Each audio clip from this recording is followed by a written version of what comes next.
Welcome to Through the Bible with Pastor Michael, a podcast from First Baptist Church in Mustang, Oklahoma. Here's Pastor Michael.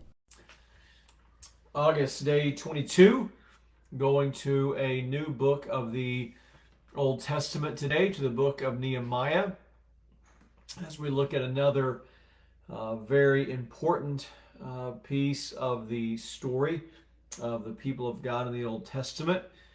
After the Babylonians have overpowered Judah and Jerusalem, and they have destroyed the city and destroyed the temple, they begin their waves of deportations, which kicks off the 70-year exile that had been prophesied. While the people of God there in Judah are taken out of their area, they go into Babylon. The Babylonians, Chaldeans, under the leadership of Nebuchadnezzar, end up being conquered by the Medo-Persians.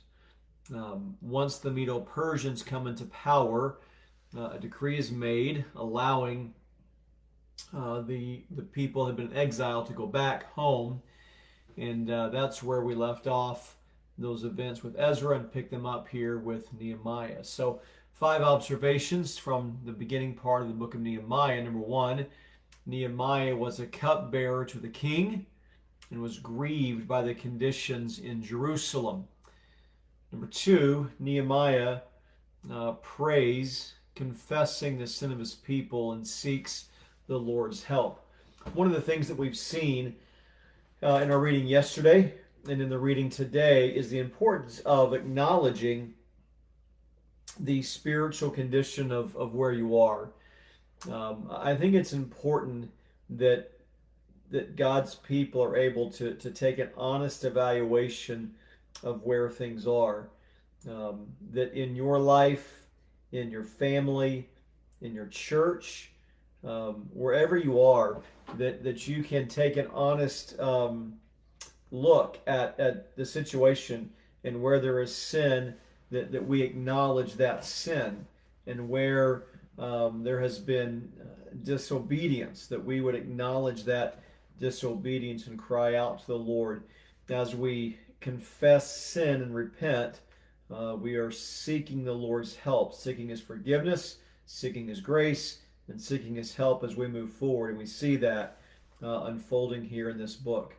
A third observation is that Nehemiah makes clear his concern over the broken walls in Jerusalem. So, whereas there are other people raised up specifically to deal with the temple's reconstructions, Nehemiah, who specifically bears the burden of the walls. The walls represent so much. They represent strength, they represent security, they represent safety, they represent organization, they represent leadership. And when those walls are destroyed, it's highlighting them that all of those elements are missing. And so Nehemiah, who in his prayer, in his countenance, it is made clear and obvious what his concern and heartbreak is about the situation back home. And so a fourth thing we see is that Nehemiah makes it to Jerusalem once he's allowed to go back.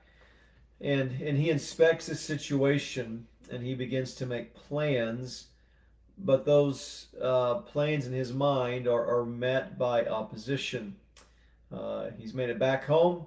He sees the situation. He has a burden. He has a desire to serve God's people and to help them. But as he goes about the work of inspection and preparation, he is met with opposition, as often takes place in our lives. Then a fifth observation is that a detailed list is given of those who were a part of the rebuilding project. We see a very orderly, very detailed list of the people, the individuals who were a part of that. So some applications for us as we think through the chronology here in Nehemiah 1, 2, and 3. 1, problems are opportunities for God's people to seek His face. One of the good things about problems we face, or challenges we face, or obstacles that we face, is that it's opportunities for us to seek the Lord. One of the things that we've got to be reminded of is that the Lord is working in our lives at all times to bring us closer to Him, to bring His people into a sense of reliance upon Him. And when everything is smooth and everything goes our way, the tendency for people seems to be uh, to forget the Lord, to live as though we don't need Him. But when we face problems and challenges and struggles, those are invitations to us to seek the face of God, to seek His help, to seek His heart, to seek His will. That's why, as James 1 says, we count it all joy, my brothers, when you face trials of various kinds. Because those trials, James 1 says, produces perseverance. And so problems are opportunities for God's people to seek His face. The second application is the Lord raises up leaders to serve God's people. The Lord is always at work raising up leaders. And sometimes those leaders are doing massive projects like what Nehemiah does. And other times those leaders are serving in ways more behind the scenes and serving and leading, helping people that are doing important projects, maybe not quite as well known as things like rebuilding the nation's wall. But the Lord is always raising up leaders. And this is something the church needs to remember, that we need to continually work to raise up leaders. So Ephesians 4 reminds pastors and teachers that their job is to equip the saints. A church does not exist so that a handful, a few people can go do all the work. Biblically speaking, the role of the leaders in the church is to equip the saints, and then all the saints are doing the work of ministry. This is why leadership in the church is essential, but the leaders in the church are just a part of it. Yes, leadership matters, but good biblical leadership is helping other people do what they're called to do. And so the Lord is always raising up leaders for God's people. And those people, those leaders, are to be able to inspire, encourage, organize, and train, and then release the masses of God's people to go do their work. A third application is that we should expect opposition to doing God's work, but we should not be deterred. We see this in our reading today with Nehemiah. Opposition comes. There are going to be people who do not like what we're doing or don't want us to do what God's called us to do or don't want us to be obedient to His word. We should just expect that opposition. But while we expect opposition, we can't be deterred by it. We know it's there, but it should never be used as an excuse for stopping to do what God and His word has called us to do.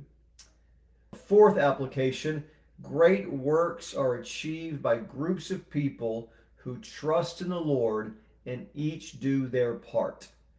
This is where you see all throughout history great works take place when you have leaders who point people's eyes toward the Lord, who train, encourage, inspire, and release their people to go use their gifts and do what they've been called to do.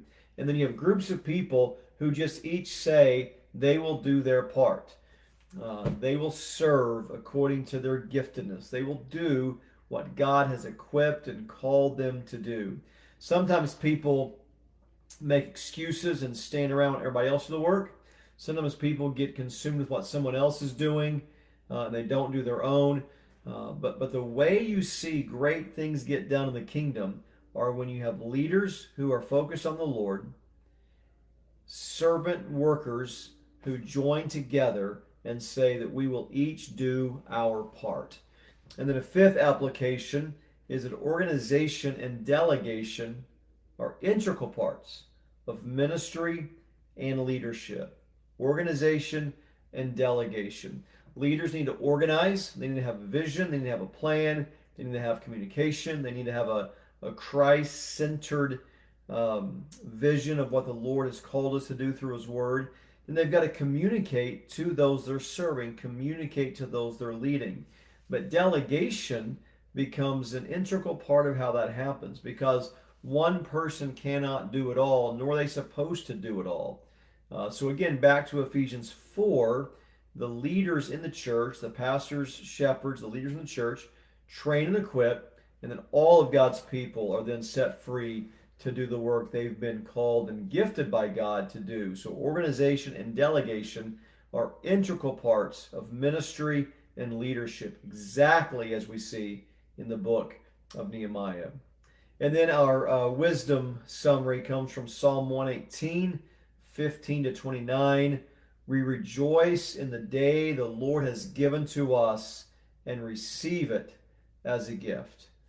We rejoice in the day that the Lord has given to us, and we receive that as a gift. We're familiar with the verse that comes here from Psalm 118. This is the day the Lord has made. Let us rejoice and be glad in it. Let us be grateful for the day we have. We want to look to the past to learn, but not live in the past. We want to look to the future to prepare, but not worry about the future. Instead, we look to the past to learn, look to the future to prepare, but we enjoy this day, the day the Lord has given to us. Let us rejoice and be glad in the day, in this moment, in this season, in this opportunity that the Lord has given to us. So we rejoice in the day the Lord has given to us, and we receive it as a gift.